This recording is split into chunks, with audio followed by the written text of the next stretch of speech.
Hi everyone, today I have a kind of a fun video to talk about today, and since it's around the Halloween season, I wanted to talk about my 3 ghostly experiences.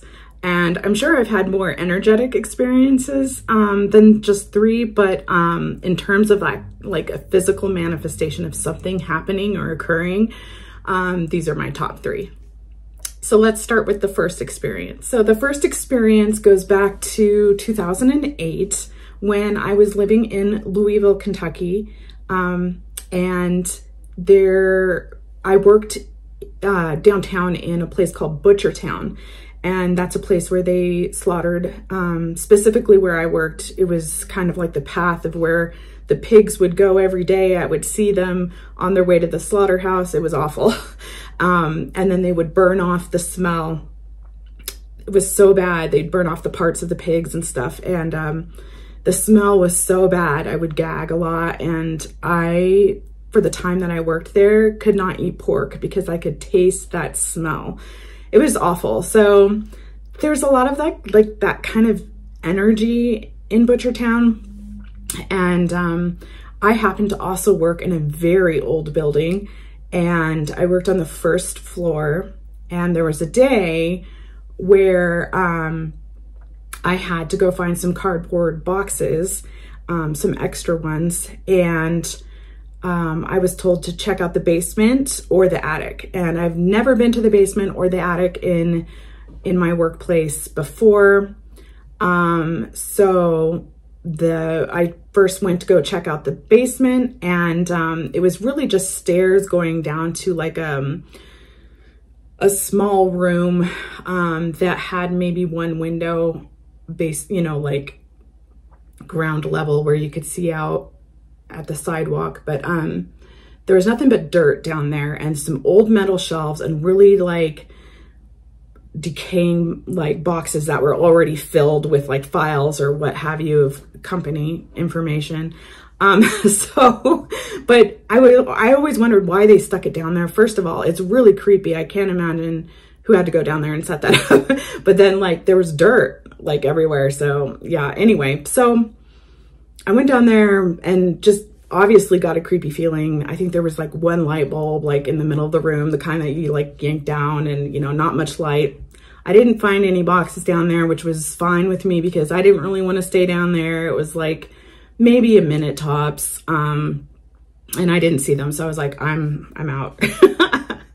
So then I went up to the attic, which I think it was like the 3rd floor. And then I'd never been there before. And it was in that space. It was actually well lit because of the daylight. And it had like old furniture in it, and just like some older items, you could tell. And I had this sense of the feeling a feeling up there that I was being watched and that I was disturbing somebody's space. So it was more that feeling that I got in the attic. And I was also up there longer because I did find the boxes, and I had to make several trips up and down the stairs to retrieve these boxes. And I feel like that probably could have given whatever energy or entity that was up there the opportunity to follow me like downstairs, or maybe kind of get a sense of leaving its space for whatever reason. And so I found the boxes, and then I ended work that day.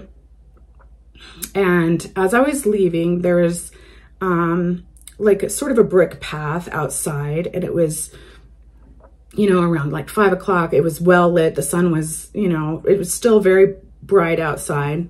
Nothing spooky or anything. I was just getting ready to leave and started walking down my path to the back parking lot like I usually do. And suddenly I felt this shove into my right shoulder, and it was enough that it made me stop. And I was just like, what the heck was that? There was nobody around me. There was nobody in the parking lot, nobody behind me. I was the only one on this path. And that shove was so physical and just absolutely noticeable that, yeah, I stopped and I was just like looking around going, what the heck was that?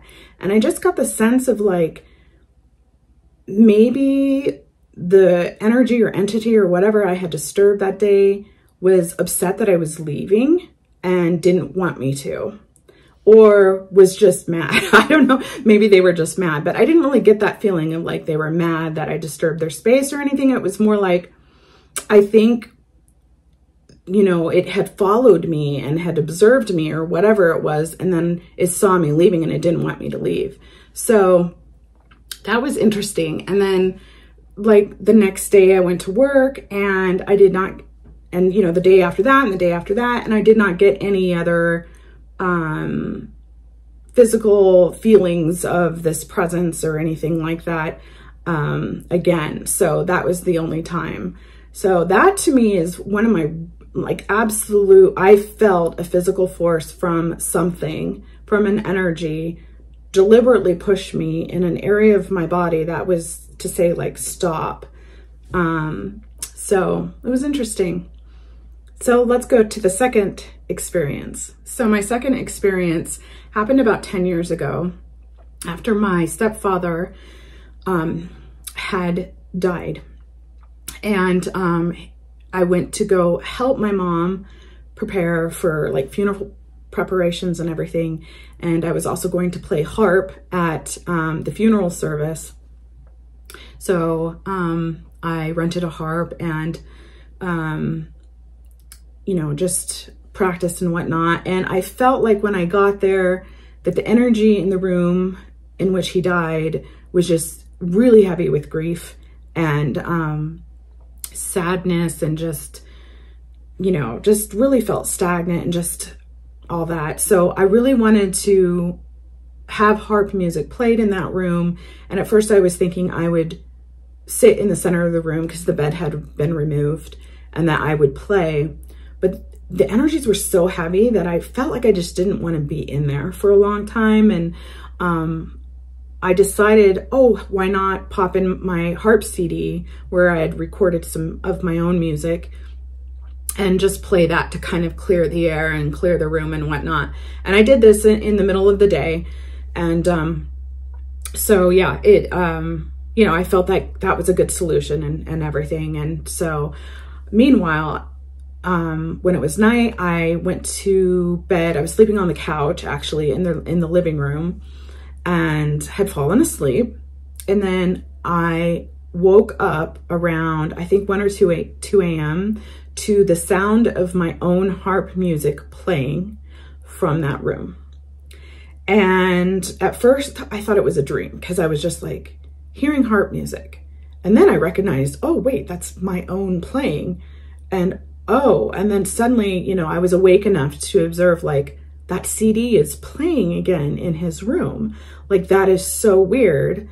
Maybe it's a sign from him or something. But then I was like, the more logical part of me was like, oh, it's probably on a timer or something like that set up on the CD player. So I'll check it in the morning.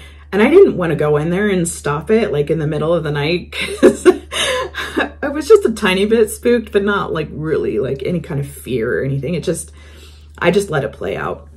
And then I went back to sleep. And so the next morning I went to check in the room and I checked the CD player. I checked to see if there was any timers set on it, any auto plays or anything like that. I could find nothing. Nothing that would make this CD player suddenly just start playing the CD again. And nobody else was in that room also, I should say. So it was interesting because other family members were also seeing specific signs from him as well around the funeral date and time that we were all there for. So it was very interesting. And I think he knew that I wouldn't get so horribly scared about it. So it was a nice sign. It was a nice sign. And, you know, I ended up playing for the funeral and it was lovely. And I'm glad that I was able to offer that support for my mom during that time. So that one is kind of like my second experience. And then let's go on to my third experience. So my third experience is most recent, and it involves when I moved into this house. So we've been living here for about a little more than a year, and we started hearing stories about the neighbors that were in this place. So this place, I think, sat unoccupied for like 1 or 2 years, and it was a flip because there had been a lot of damage in the basement and everything, like flood damage. So all of that had been like repaired and everything like that. And when we moved in, I definitely got some eerie feelings about the basement, specifically one of the rooms. And then there's a closet in this room, like a basement closet that's really good for storage. It's an awkward sort of sized closet. And I just got just really weird vibes in that closet. And so one day I was going down there and I was organizing my decor and putting, you know, just putting stuff in the closet, moving it essentially. And I had a picture. It was just like a solid wood plaque, and on it was painted a July the 4th like flag design, specifically that I use for July the 4th or whatever. So there was a shelf, and it was just a little bit above, you know, about this like arm's length in reach. And I had put the picture on a slight angle, not very heavy or like to where it would slide off the shelf, but just about like this on the shelf, so that it could lean against the back wall, and nothing was like around it or anything like that. And the shelf depth was enough that, you know, I wasn't worried about it sliding and falling off or anything like that. It had plenty of room, and it was not slippery. It was kind of like a sticky paint surface, in fact. So after I set that up, I walked out to get some more things, and I suddenly heard a crash. And it was big enough and loud enough that I was like, oh my gosh, what the heck was that? And I decided to kind of like check things out. And I didn't realize it was in the closet at first. I thought it might have been in the room. So I was checking out. I was also looking for a cat to see if any kind of cat went skittering out, or, you know, because then I would know it was my cat and, you know, not anything else. There was no cat. So finally, I ventured into the closet and saw that this picture had not just fallen off the shelf. And, you know, if it had fallen and slid off, it would have slid off this way and then fallen like kind of directly down and on top of some stuff. It was almost like it had been flown off and was farther off towards the door, and was completely like on the floor, didn't touch anything else around it. And I was just like, how the heck could that have fallen? There's no way it could have fallen. And to the extent of the sound, the crashing sound, it was like, it would have had to have been flown off the shelf. So that is my third experience. And I continue to investigate the basement. So I had my sister, after that experience, I was like, I had my sister who does like home interior design and energy work. She came and did not one, but we did like 2 clearings, sage, the whole thing, you know, because we felt a lot of that residual energy.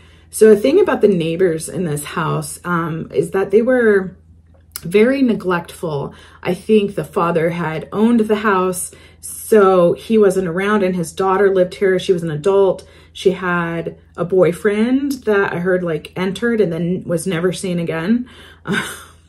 And then she had like 2 children, I think. And one of the teenagers actually recently had been arrested for drawing up plans to do a local school shooting. Very scary, very scary. And that is for real and legit. And so there's a lot of disturbing energy here.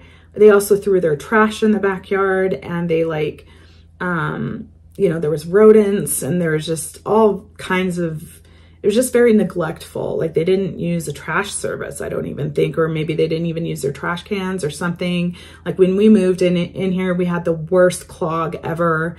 Like we've had a lot of flip problems, I would say, associated with this house, and most of it has been due to neglect. We also have a lot of wiring issues, a lot of electricity issues, like so we want to get an electrician in and stuff. So even though we thought, oh, this house had been totally redone, and we walked in and it looked brand spanking new, we've actually had quite a few things not work out with it, in like, I don't know how some of these things passed inspection or barely passed, but we've had to go in and fix them and get them up to snuff. So anyway, those are my 3 experiences. I've had a lot more in dream state, where I've worked with energies that haven't passed over and have been stuck.